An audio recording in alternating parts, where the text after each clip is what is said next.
说一个真相，从当前的经济数据，我们可以得出一个很扎心但也很真实的结论，那就是以目前的就业人口数量就足以支撑我们的经济正常运行，甚至是可以实现稳步增长的。如果我们放弃高增长的发展节奏，就意味着当前未能成功就业的人口，其背后的经济价值正在趋近于零。此时，就业会逐渐变成一种社会福利，而福利的属性决定了被剩下的人，即便是找到岗位，其收入也是极为有限的。想要破局，就必须要找到一条新增长曲线，以此来容纳更多的就业人口。趋势在哪？如何把握？这就是我们今天的话题。大家好，我是叶问财经。无论是人工智能也好，自动驾驶也罢，每当我们面临新技术的时候，都会有人说一大批人要被淘汰了。但与此同时，也会有人认为，虽然新产业会淘汰旧产业的劳动人口，但也会增加很多新的岗位。这个观点其实最早就是由凯恩斯在1930年出版的《就业利息和货币通论》一书中提出来的。事实也证明，如果只从宏观层面来看，这个结论准确无误。比如电商的出现虽然挤压了传统百货的生存空间，但与此同时，物流客服等行业的崛起也创造了很多新的就业岗位。但这个观点的正确性也仅限于宏观层面，因为一旦将目光放到微观，我们就会发现新岗位和旧岗位所承接的并不是一批人。当年被电商挤压回家的百货人并没有成为所谓的物流人和客服人，因为新产业只要年轻人。这个问题从18世纪人类进入到工业社会以来就始终存在，而我们今天所面临的难题是史诗级的，因为这是人类社会第一次面临着10亿级别人口的产业升级，所以单一的办法不足以解决问题，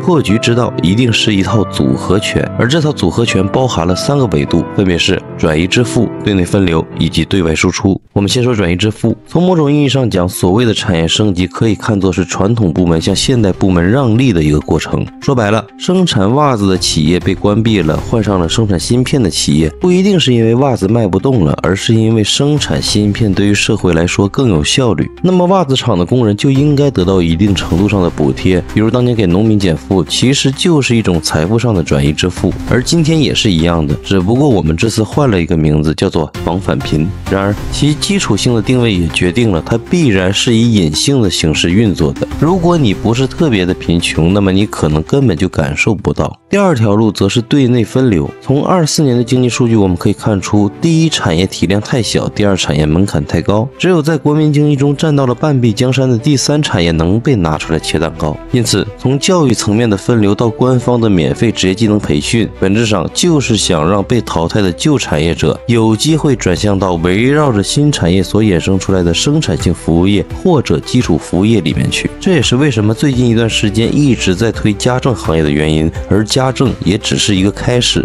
为了将蛋糕做大，从而能够承载更多的就业人口，第三产业将会是未来调控的集中发力点。最后一条路则是我们最大的增量，那就是对外输出。产业升级的背后意味着低端产业的过剩与淘汰，向新兴市场输出是每一个发达国家的必经之路，而与低端产业出口相匹配的就是低端就业人口的输出。90年代日本泡沫经济破裂，产能过剩成为了日本内部最大的问题。恰逢此时我们需求旺盛，因此我们成了日本当时最大的输出市场之一。从商品到生产线，甚至是技术人员，日本可谓是一并出口了。那个时候大量的日本技术人员来到中国，假设当时如果没有我们这个庞大的市场，这些人在日本国内很多都是要被淘汰掉的。前两期我们详细拆解了我们在亚非拉世界的布局，从本质上讲，中国品牌也会和当年的日企一样，在亚非拉世界遍地开花，一并走出去的也会有很多就业人口。而且从最近我们在外部的强硬动作可以看出，这条路线今年要开始提速了，因为随着走出去的人和企业越来越多，让这些人安全的把钱带回来是最重要的事情。从当前的结果来看，如果你没在产业升级的快车道上，那么你大概率是在产业淘汰的车轮之下。而作为普通人，未来的选择也就无非3种：自我放弃、投身三产，或者是海外出征。当然，极少部分人也会发现，在这3条路线之中也蕴藏着许多机会，这个我们后面接着说。